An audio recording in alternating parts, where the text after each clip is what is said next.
This like what are conference things will now be recorded. will be in the session, and then we will be having the Q&A part. Okay, so in the Q&A you can just unmute yourself, and then you can ask if you have any questions. Okay, so now I would request you to everyone on mute, please. Yeah, thank you. So before I go with the introduction, let me just introduce myself. First of all, thank you everyone for connecting. My name is Anupama. I'm a corporate trainer and a consultant. I'm AWS certified in solutions architect, and I'm internationally certified in cloud computing in a business school which is collaborated with IIT Chicago, USA. And I have trained thousands of students in the last 3 years, and I'm AWS Academy accredited educator. So I'm an educator officially from AWS. Okay. So please let me know once you are able to see my screen. Yeah, visible. Okay, great. So before I start explaining, I would like to know what do you are aware of the cloud? What is cloud? Can anyone answer what is cloud?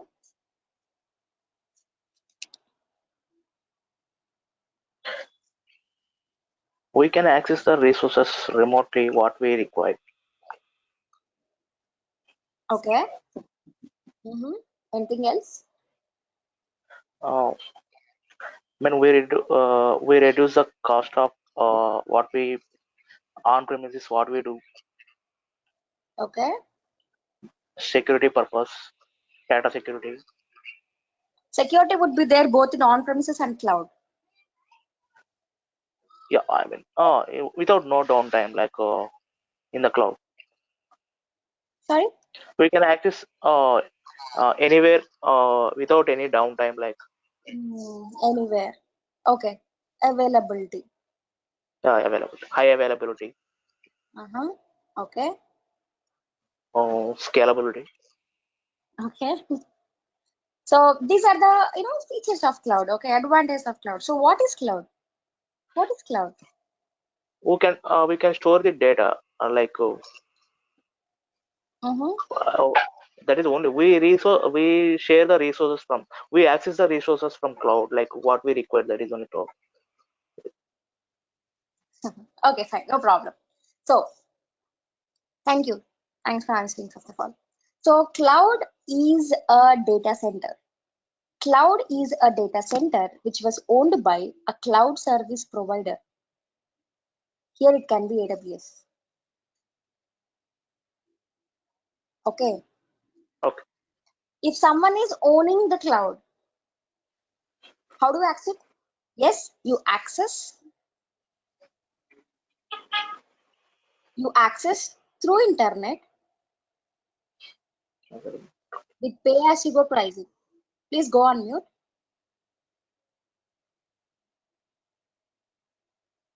Okay, let me repeat it. Cloud is a data center which was owned by a cloud service provider. Here, because it's a AWS demo, so it can be an AWS. And if someone is owning the data center, we access it through internet with pay as you go pricing. I'll justify this term multiple times. That's fine. And if you are accessing the compute, storage, application, database in the cloud, it's called cloud computing. That's it. It's very simple. Okay, now we will see why cloud. Why organizations are moving to cloud. In simple terms, why we are here. So if I want to explain about the advantage of cloud, I need to compare with the traditional on-premises before cloud, the thing which is before cloud. Now, if you want to start a business, it can be any business. It can be, let's take a cloth business. What is required to start a business apart from idea, name and all? Guys, what is required to start a business? Planning. Okay. Before that, okay, you have planning. Then that's what idea, name. Then what is required to start a business? First, we get the from the customer what they require. After we plan for the according to that. Okay, then what is required for that to start a business? Bill planning, then Server. fine. No. To get the server, we need money, right? But software. We need software applications. So before all those things, first of all, we should be having the capital to start a business. Why so many people are having the idea but they're not able to implement? Investment, because they need to invest in order to start a business. If you want to start a cloth business, of course you should be renting a shop, a place. You should be getting the clothes from wholesale. Of course, you need money, right? Now, if I want to Yes. start a software company, of course, I need the capital for what? For my infrastructure, which contains my servers. To keep my servers, I need a room or a building. If it's a big, it's called a data center. I need networking. I need security, cooling fans, expert to maintain my whole data center, so on and so forth. The list will go on.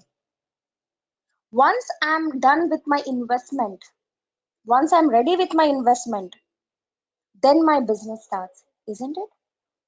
Then my client may come with a requirement and you start hiring people, resources, and so on and so forth. But before you start your business itself, you have to invest in your infrastructure. But on the other hand, I said cloud itself is a data center which was owned by someone else, which has all these components. Now, if you are moving to cloud, do you think you need to invest again in this? Absolutely not. Okay, so you already have the data center which you wanted. You can start using it, pay as you go. So if we move to cloud, you need zero capital investment, capex. Okay, then how do I pay? You will have only operational cost, OPEX. It's exactly like an electricity bill which you are paying every month. For whatever you are using, you would be paying. The same way, if you want a server for an hour, for a day, a week, a month, or an year, accordingly, pay as you go. You'll be paying it. Okay? If we move to cloud, no capital, only operational cost. Another example. Um,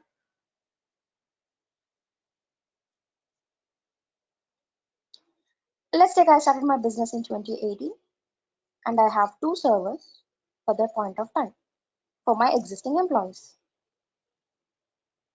And I'm estimating in 18 that by 19 I would be getting 1,000 more. I'm doubling it. So before I start with the 19, I bought two more. And in 19 that I estimated by 2020 I would be getting 1,000 more and I bought two more servers. So why I need to estimate before itself? Because to make a server ready, it may take a week or month. Okay. So once you get a requirement, then you don't go and get the servers and make it ready and use it. No, you get the server before, and then when there is a requirement, then you utilize it. That's called an estimation. You estimated that you would be getting this many clients by this time. But we all know what happened in 2020. Instead of hiring, they started firing. But I estimated 19 only that by 2020 I would be increasing my business. My estimation went wrong. And the servers are, they are just idle. I'm not getting any revenue out of it. But on the other hand, if we move to cloud, you can spin a server in minutes in cloud. You need not wait for weeks or months to start a server or to get a server. So if tomorrow you are getting a requirement, of course, tonight you can start a have a server. Of course, you have to get ready, right? Maybe installing software and all. Okay. Usually I explain the use cases or the advantages with the use cases for better understanding so you will never forget it. Yeah. And whatever it may be the year,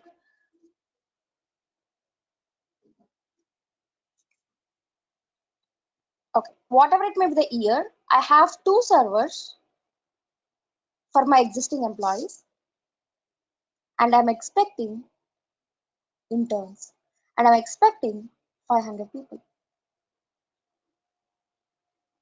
I get a server for them, and these internship will be there for 3 to 6 months. What will happen to this server after 3 to 6 months? Is it the same story? This server would be idle after 3 to 6 months, and again I have to wait for other employees to use my server. But on the other hand, in cloud, whenever you want it, you can spin it. Whenever you don't want it, you can terminate it. That means we have flexibility in the cloud.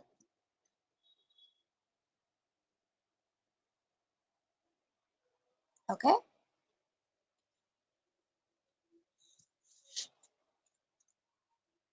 Another example. So I'm going to ask a question. So just listen to this carefully. I want to deploy an application called Netflix non-premises. And I have estimated my servers in such a way that from 9 a.m. to 6 p.m., basically office hours, there are people who can still watch Netflix. I need 3 servers at this time. This is just a use case. Huh? There are 3 servers. I need 3 servers at this time according to the number of users. After 6 p.m. till 1 a.m., they are done with their office. People just go and relax. They'll watch movies and all. The number of users will increase. I need 2 more servers. Totally, I need 5 servers at this time, including this. Including this, I need 2 more servers. After 1 a.m. till 9 a.m. sleeping time in the morning, people will be getting ready to office, may not be now hoping in the future. I just need 1 server because there will be less users at this time. I just need only 1. Now, if I want to deploy this application in on-premises with this use case, how many servers I need? How many servers I need?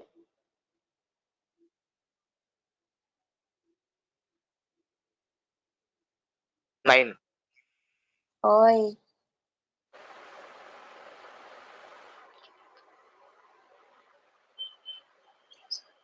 See, if the answer is 9, I will have 9, but I'm using only 3. I'm having 9, but I'm using only 5. I'm having 9, but I'm using only 1. So is it the efficient way to use the servers? No. Then, if at max I need only 5, why I will be getting 9? Yeah. No, 5 is enough. Okay, this is a logical question, huh? So Yes. at all the time, 5 servers will satisfy. Okay, Yes. so if I can Yes. draw a graph,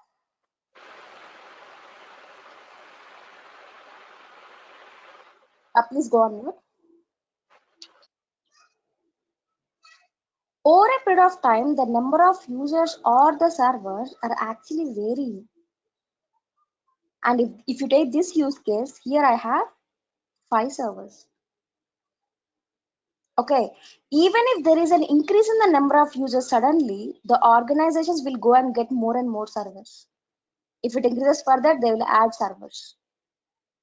But let's assume that I have only 5 servers, but suddenly there is an increase in the number of users.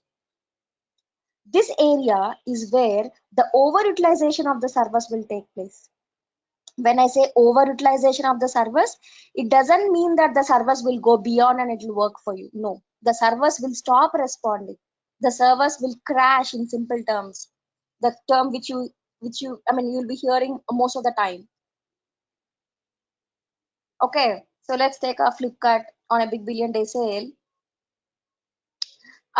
If you try to open the application, there is a lot of buffering happens, you'll not be able to see the products because There are some set of servers and there are more users than the capacity of the servers.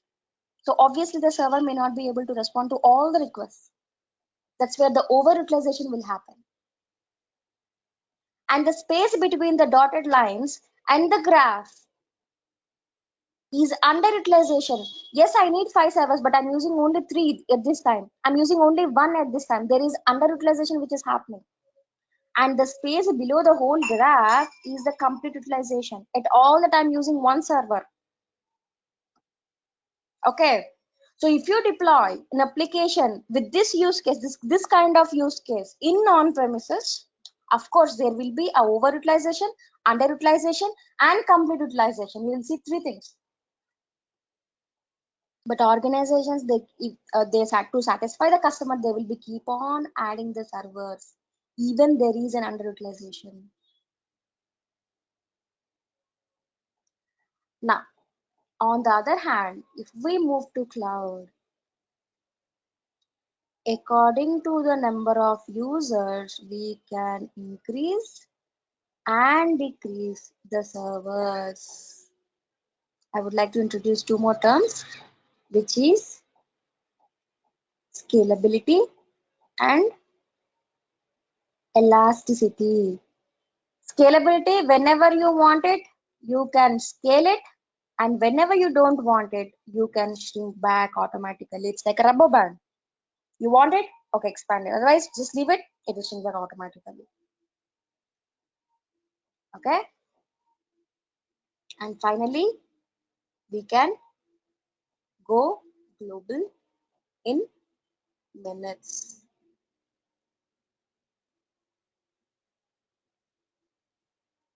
So let's take I started my business in India. I have my own data center, well established one. Now I want to expand globally. Maybe I want to start with US. Traditionally, what we need to do is we have to travel to US. I have to look for a place. I have to have my data center over there, investing something, and it may take an year or two to have my infrastructure ready, and then I can start my business. The same way I will be doing in different countries. But on the other hand, because the cloud service provider is already having their data centers globally, you can just sit wherever you are, switch the country or the region, and you have your infrastructure over there. That means you can just go and spin the servers and use whatever you wanted in the AWS US region or in the country. In AWS, we say region. So that's the time I'm using it. Okay, so just to travel from India to US, it may take hours, but we can actually expand our business globally in just minutes.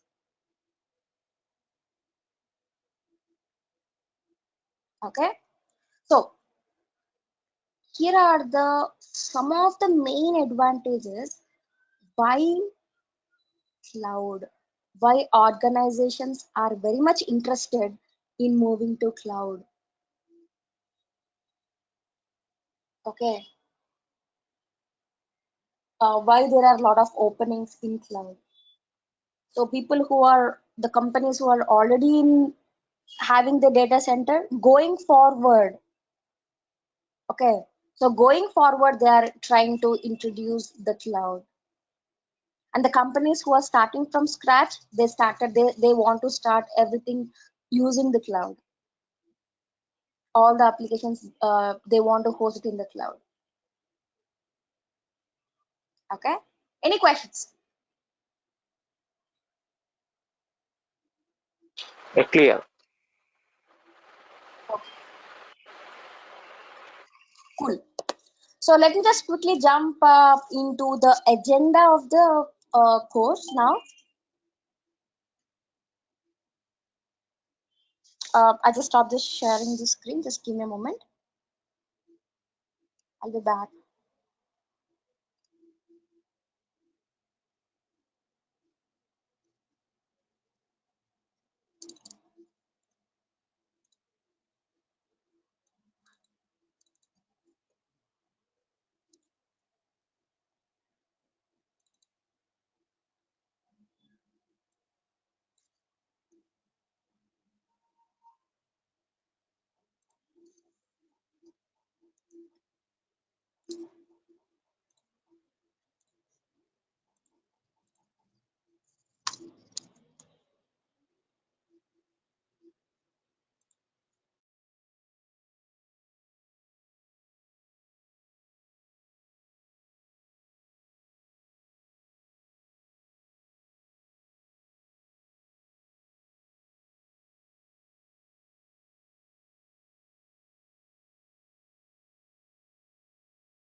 No.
Hello. Yeah, now audible. Uh, Anupma, you are not able to hear audible. Yeah. I think she will be. She lost her voice. Let us wait for some time. She will be connecting back. But screen sharing, I think she shared the screen. Yeah, screen share is there, but her voice is not able to hear. Yeah, yeah. Okay. Just few seconds, please. Okay, fine. Thank you.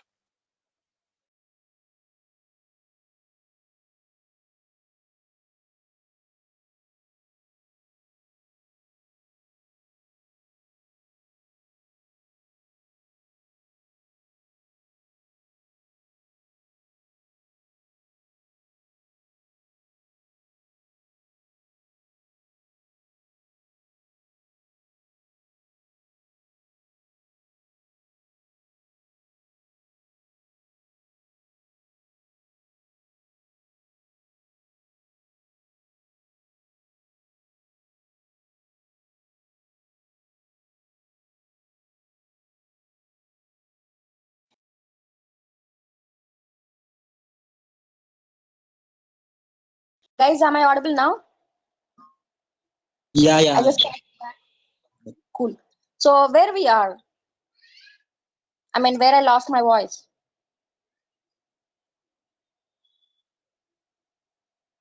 We are in the roles and responsibilities. Previously, you explained about the only cloud, about the advantage, like from that.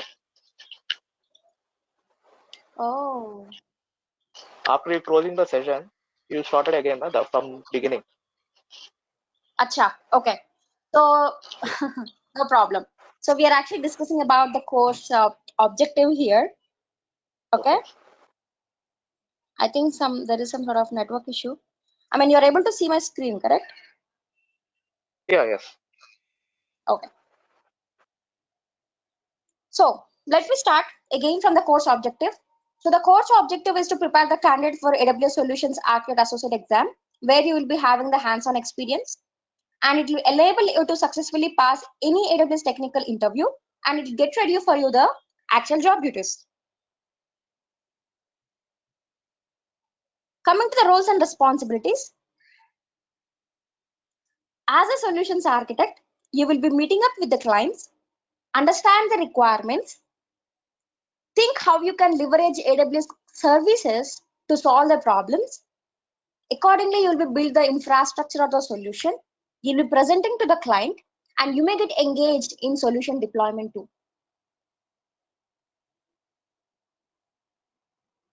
And how do we proceed? Topic by topic, service by service. We'll start with the theory or the lab, followed by quiz, and you will have the guided practice.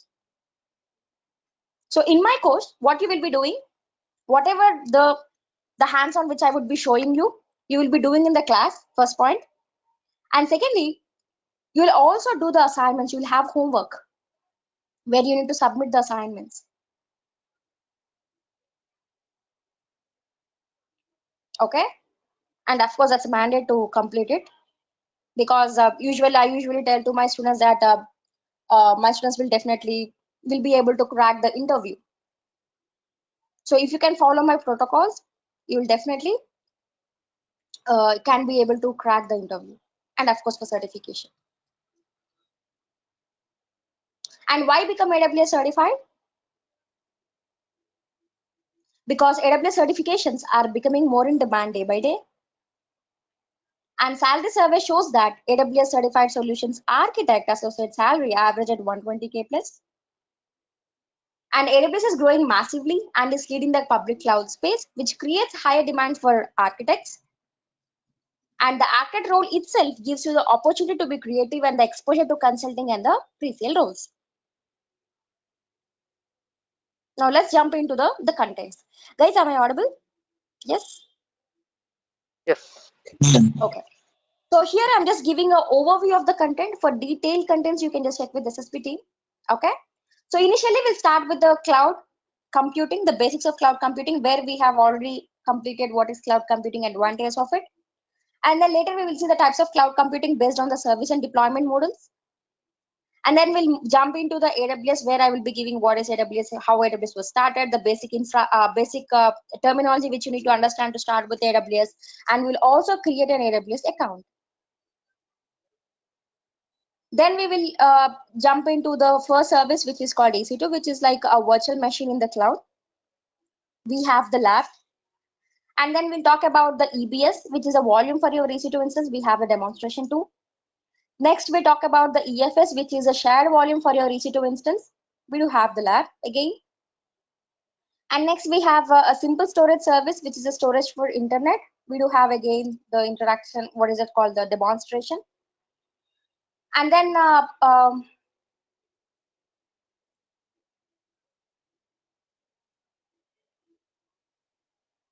okay, and then we'll talk about the VPC, which is one of the an important service which we need to understand in the solutions architect certification part. So that is the reason we will be doing it as a project one. And we have the database services. We have RDS for relational. We have DynamoDB for non-relational. We have Elastic Cache for caching, and we have Redshift for data warehousing. And next we have the Route 53 part. So the Route 53 is basically a service where we can create the domain names like google.com, facebook.com. In AWS, we can create it with the help of Route 53. We'll see how we can do it.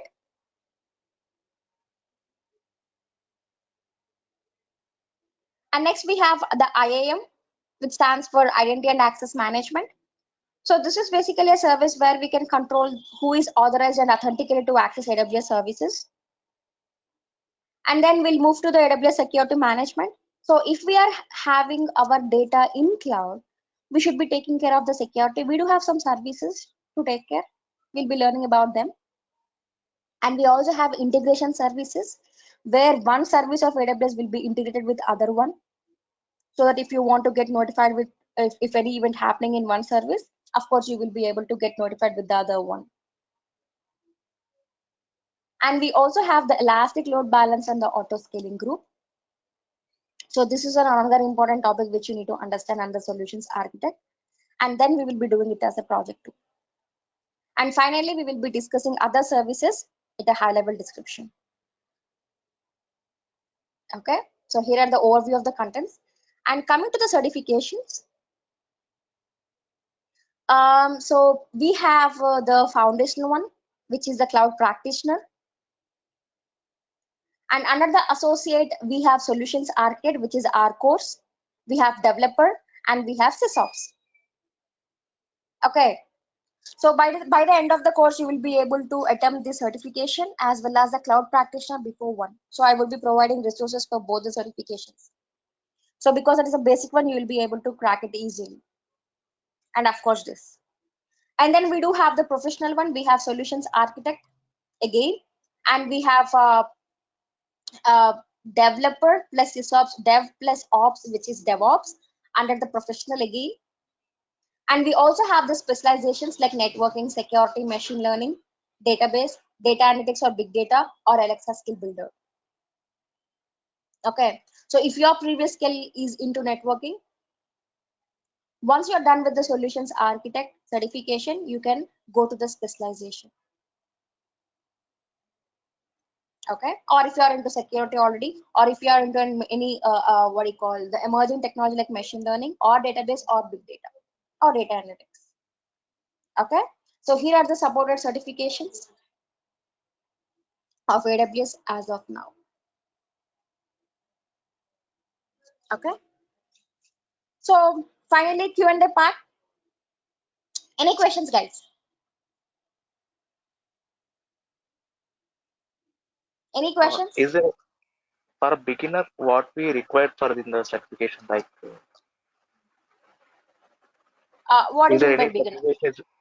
Like, if you start the career in the cloud side, we need certifications particular or not? Can you repeat the question? Your voice not clear.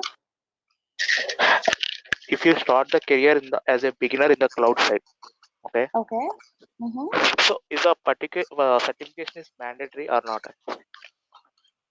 No, see, even if he is new to cloud or not to cloud, certification Okay. is mandate. When I say mandate, it's good to have a certification of AWS. Okay. That's where the If you have, companies, if you are certified from AWS, when people are hiring you, okay, They see that, okay, you are certified from AWS. That means you do have some knowledge. Okay. So Yes. certification is important for everyone. Okay. And one more thing. Suppose present I'm working as a Linux admin side. Hmm. Okay. Okay. Suppose I did in course in AWS.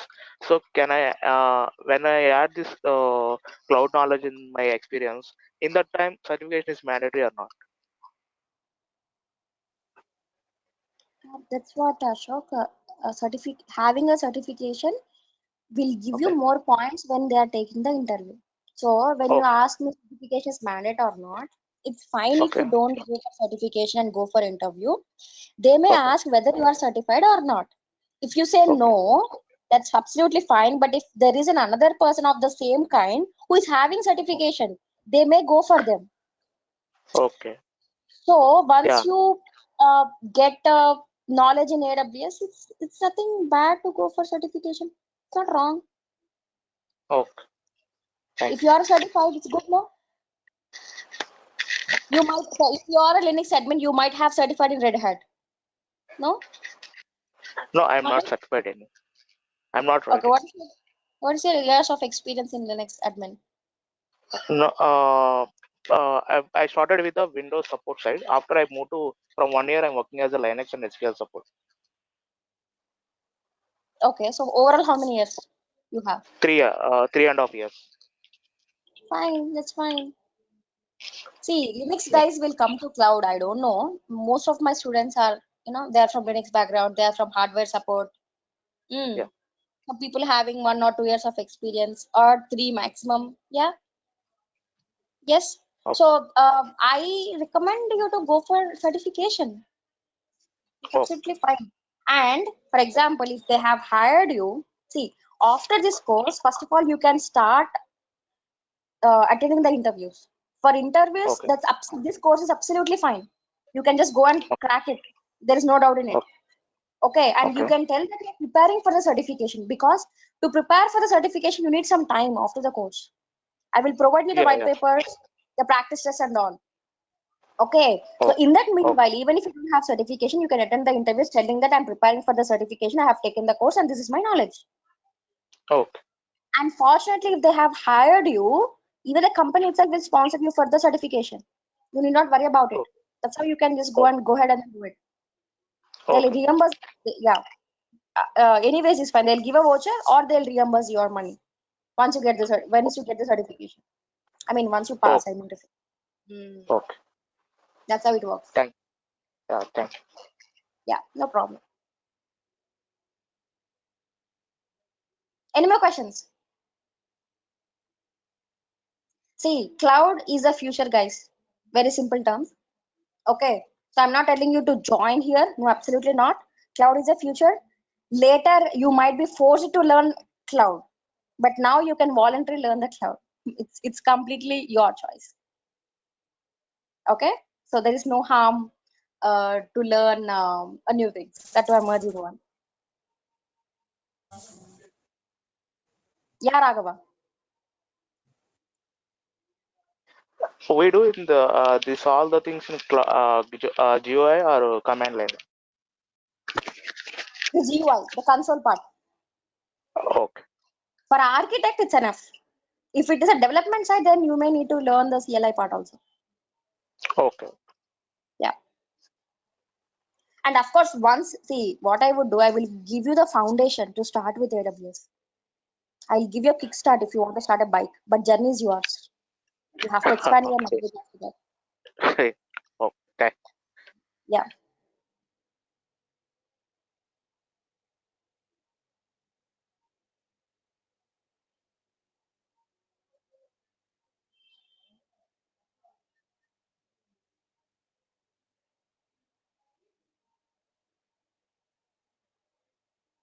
Okay, we have 2 minutes.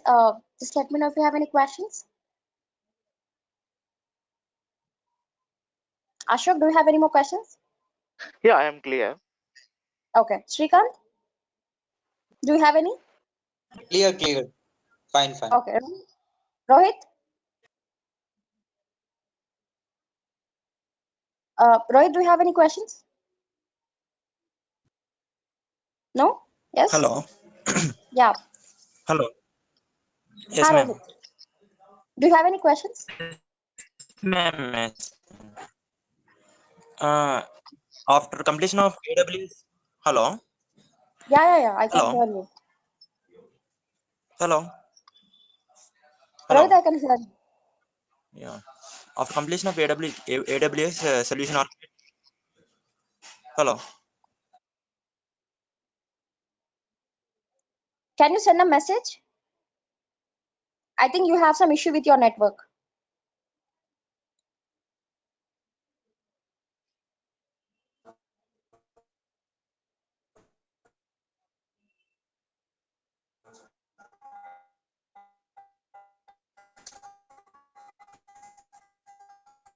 Rohit?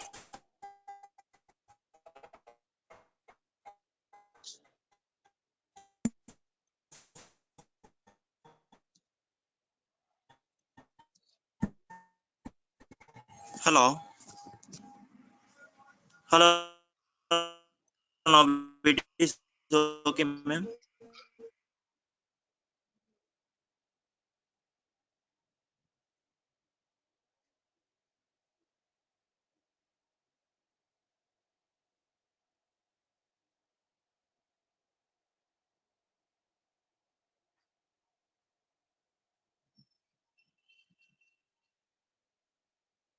SSB team?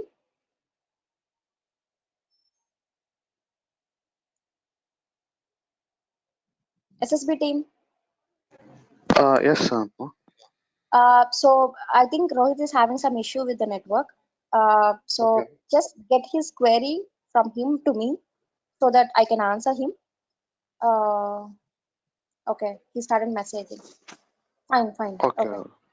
So after the completion of AWS Solutions Architect, hmm,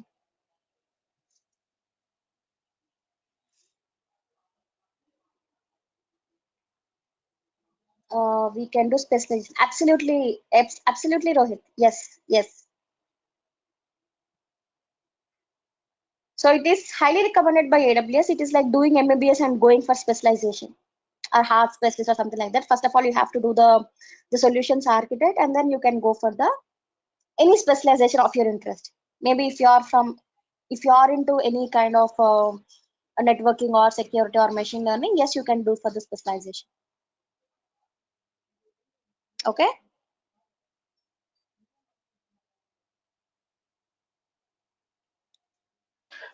This is morning or weekend, weekdays or weekend this course. Weekdays only. Okay. Can I know the timings? You can check with SSB team whether about the timings and day. According to the availability of the students, we will be, making the time and whether it's a weekdays or weekend. Okay. Okay. Yeah.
SSB team, I think you can just make a call between me and Rohit, and then I can just answer his queries.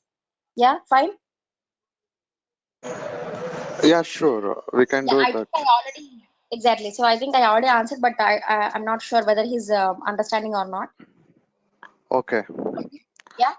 Okay. We will connect, Anupma. Yeah. Cool. Thank you. Chalo guys. Bye bye. Thank you. Thanks for connecting. Have a great day ahead.